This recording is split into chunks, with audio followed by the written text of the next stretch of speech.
আমি সাদত হোসেন শান্ত, dream English home এর পক্ষ থেকে আপনাকে স্বাগতম। তো আজকে আমরা রাইট ফর্ম অফ ভার্ব এর প্র্যাকটিস সম্পর্কে জানবো।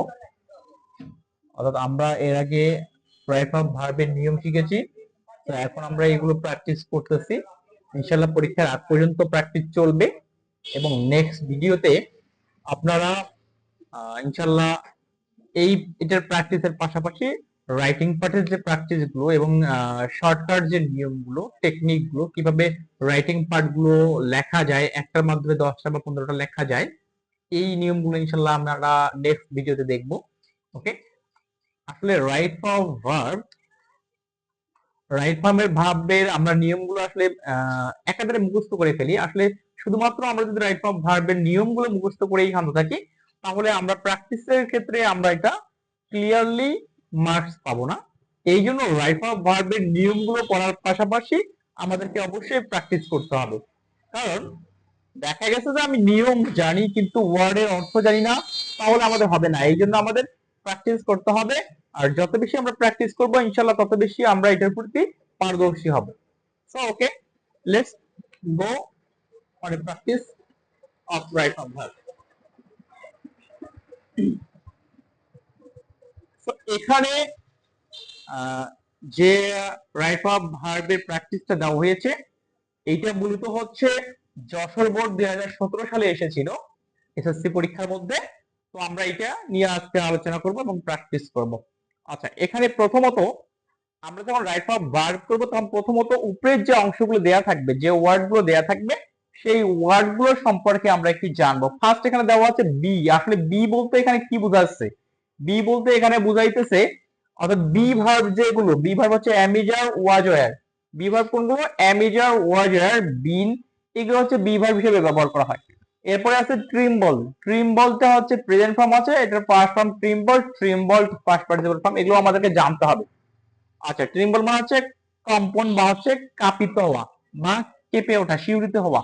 এরপরে সে আছে, সে মানে বলা, সে তিনটা ফর্মে আমাদেরকে জানতে হবে, সে, সেইড, সেইড।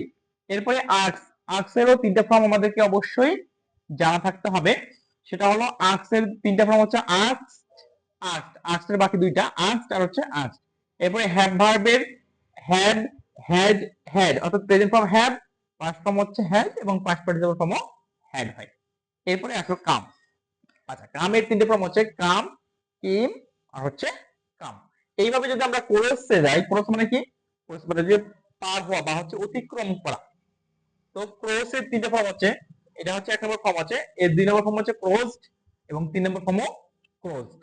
এরপর হচ্ছে ড্রন। আসলে ড্রন, ড্রন মানে হচ্ছে ডুবে যাওয়া বা নিমজ্জিত হওয়া।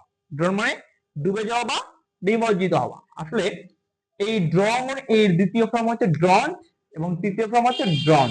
আচ্ছা, ওকে। নেক্সট এখানে আছে বিগিন। তো বিগিন মানে কি? বিগিন মানে হচ্ছে শুরু হওয়া।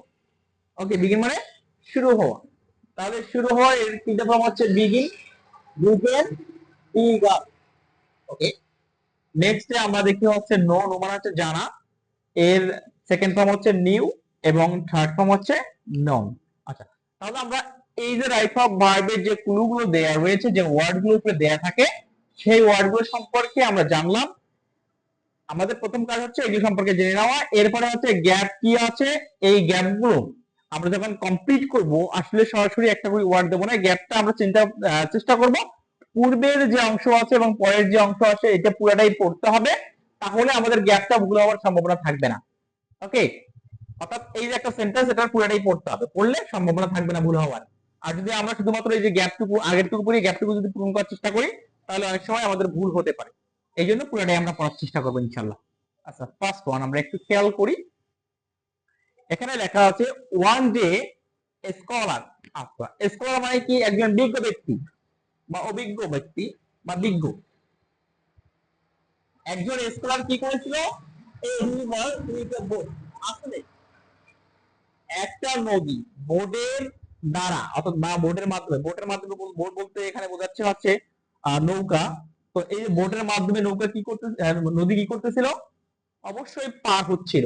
তার এটা অতীতের একটা কল্প কাহিনী। আসলে one day, long long ago, once ago অথবা দেয়ার ওয়াজ এ টাইম, এইরকম যদি ওয়ার্ড দ্বারা শুরু হয় কোনো প্যাসেজ, তার মানে বুঝতে হবে এইটা হচ্ছে পাস্ট টেন্সের একটা প্যাসেজ। তো পাস্ট টেন্সে যদি প্যাসেজ হয়, আমাদেরকে অবশ্যই প্যাসেজটাকে যে ফর্ম গুলো আমরা বসাবো ভার্বে, সবগুলোই আমরা পাস্টে নিয়ে ট্রান্সলেট করব, পাস্টে নিয়ে আমরা সেন্টেন্সটা তৈরি করব। আচ্ছা, এখানে ওয়ান ডে এ স্কলার, একজন বিজ্ঞ ব্যক্তি কি করতেছিল, নদী পার হচ্ছিল। তাহলে পার হওয়ার ইংলিশ এর আগেই বলেছি ক্রস, তাহলে পার হচ্ছিল, তাহলে এটা কন্টিনিউয়াস, পাস্ট কন্টিনিউয়াস, আর পাস্ট কন্টিনিউয়াস এর ক্ষেত্রে বিভাগ বসাইতে হবে ওয়াজ। তাহলে পাস্ট কন্টিনিউয়াস কি করতে হবে, ওয়াজ, আর এর সাথে ভার্বের সাথে ING, was crossing, C R O double S I N G, তাহলে ওয়াজ ক্রসিং, কি হচ্ছিল, নদী পার হচ্ছিল। ওকে, তাহলে ওয়াজ ক্রসিং, নদী পার হচ্ছিল, কিসের মাধ্যমে, উইথ এ বোর্ড। ওকে, এরপরে আমরা পরের লাইনটা একটু পড়ি। সাডেনলি, হঠাৎ, এ গোসলি ওয়াইন, সরি এটা গোসলি না, এটা হলো গাসলি, এ গাসলি ওয়াইন। গাসলি বলতে একটা হচ্ছে তুমুল ঝড়, যেটাকে বলা হয় তুমুল ঝড়, টু ব্ল, তাহলে তুমুল ঝড় কি হলো, ব্ল মানে হচ্ছে বয়ে যাওয়া, বয়ে চলা, বা হচ্ছে গাস মানে হচ্ছে ভুতুরে একটা ঝড়, তাহলে একটা হঠাৎ একটা ভুতুরে ঝড় বা হঠাৎ একটা তুমুল ঝড় বইতে কি করলো, শুরু করলো। তাহলে এই যে বিগিন এখানে দেওয়া আছে, এটা প্রেজেন্ট ফর্ম, তাহলে আমরা এখানে কি ফর্ম লিখবো, এখানে অবশ্যই পাস্ট করতে হবে, এই জন্য এটা কি হবে, begin, wind, A গাসলি wind began, BE G A N, began to ব্ল, বইতে শুরু করলো। ওকে, বা প্রবাহিত হতে শুরু করলো। Next, the scholar with fair, the scholar was with fair, তাহলে আমরা যদি এখানে লিখি যে ভয়ে কাঁপতেছিল, তার মানে কি, স্কলারটা ভয়ের ভয়ের মাধ্যমে কি হচ্ছিল, ভয়ের মাধ্যমে কি শুরু করা যায়, নো করা যায়, তাহলে কাঁপতেছিল, ট্রিম্বল, আমরা শিখছি ট্রিম্বল, ট্রিম্বল মানে হচ্ছে কম্পন করা, মানে হচ্ছে কেঁপে ওঠা। তাহলে এখানে আমরা দুই ভাবে করতে পারবো, একটা হচ্ছে ভয়ে কাঁপতেছিল, আর একটা হচ্ছে ভয়ে কাঁপলো। তাহলে এখানে ট্রিম্বল আমরা লিখতে পারি T R E M B L E D, trembled লিখতে হচ্ছে পাস্ট ফর্ম, অথবা আমরা লিখতে পারি was trembling, was T R E M B L I N G, was trembling, তাহলে tremble তো লিখতে পারবো পাস্ট টেন্স অথবা পাস্ট কন্টিনিউয়াস টেন্সে আমরা করতে পারবো, was trembling with fear, ভয়ে কাঁপতেছিল। the boatman, আর যখন সে ভয়ে কাঁপতেছিল তখন the boatman, অর্থাৎ এই যে যে নৌকা চালায় তাকে বলা হয় নাবিক জেনারেলি, তাহলে বোটম্যান বলা হচ্ছে ওই যে নৌকা চালায় তাকে বোঝাচ্ছে এখানে। দা বোটম্যান কি করতেছিল, বললো জেনারেলি তাকে, বোটম্যান তাকে is he how to swim, তার মানে কি, বোটম্যান তাকে বললো, কি বললো, সে কি সাঁতার কাটতে জানে। তার মানে এইটা একটা কিন্তু টেন্স, আমরা যখন টেন্স না, আমরা যখন ন্যারেশনে করছি, ন্যারেশন আমরা তো চেঞ্জ করতে পারি, তাই না, আমরা যারা ন্যারেশন শিখছি তাদের জন্য এটা একেবারেই সহজ, কারণ হচ্ছে এটা একটা ইনডিরেক্ট ন্যারেশন আকারে আছে, অর্থাৎ ইন্টারোগেটিভ সেন্টেন্সের ইনডিরেক্ট ন্যারেশন করা হয়েছে, ইন্টারোগেটিভ সেন্টেন্সের রিপোর্টিং ভার্ব হিসেবে বসানো হয় আস্কড। সো এই জন্য the boatman asked him, boatman তাকে কি করলো, জিজ্ঞেস করলো বা বললো, A S K E D, boatman তাকে জিজ্ঞেস করলো বা বললো, ইফ হি, এরপরে আমরা জানি যখন ইনডিরেক্ট ন্যারেশন করা হয় তখন রিপোর্টেড স্পিচে অবশ্যই সবগুলোই পাস্ট ফর্ম হয়। সো এই জন্য এটা এখানে কি হবে, নিউ হবে, K N E W, knew. তাহলে the boatman asked him if he knew how to swim, আমরা জানি নো হাউ টু সুইম, সাঁতার কাটতে জানা, যখন নো এর পরে অন্য কোনো ভার্ব থাকবে তখন সেই ক্ষেত্রে নো হাউ টু হবে, তাহলে নো হাউ টু সুইম, সাঁতার কাটতে জানা, তার মানে এখানে পাস হওয়ার কারণে এখানে নিউ হচ্ছে। তাহলে the boatman asked him if he knew how to swim, সে কি সাঁতার কাটতে জানতো বা হচ্ছে জেনেছিল, এই বোটম্যানটাকে জিজ্ঞেস করো, অর্থাৎ স্কলারকে জিজ্ঞেস করো। দা অ্যান্সার, তাহলে উত্তরটা কি ছিল, ফ্রম দা স্কলার, স্কলার থেকে উত্তরটা ছিল যে হচ্ছে নেগেটিভ, নেগেটিভ বলতে হচ্ছে না বোঝাচ্ছিল, তাহলে the answer from the scholar was negative, এখানে ইজ দেওয়া যাবে না কারণ এটা পাস্টের একটা অতীতের একটা কাহিনী, এই জন্য এখানে ওয়াজ দিতে হবে। দা স্কলার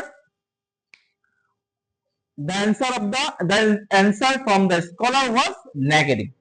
Then the boardman, তখন এই boardman কি করলো, এখানে সে আছে, তখন boardman বললো, কারণ এটা হলো ন্যারেশনে, কিন্তু এটা হচ্ছে জেনারেলি ডিরেক্ট ন্যারেশন, আর ডিরেক্ট ন্যারেশনে এখানে সেইড থাকে boardman-এর পরে সেইড, অর্থাৎ পাস্ট টেন্সেই করতে হবে।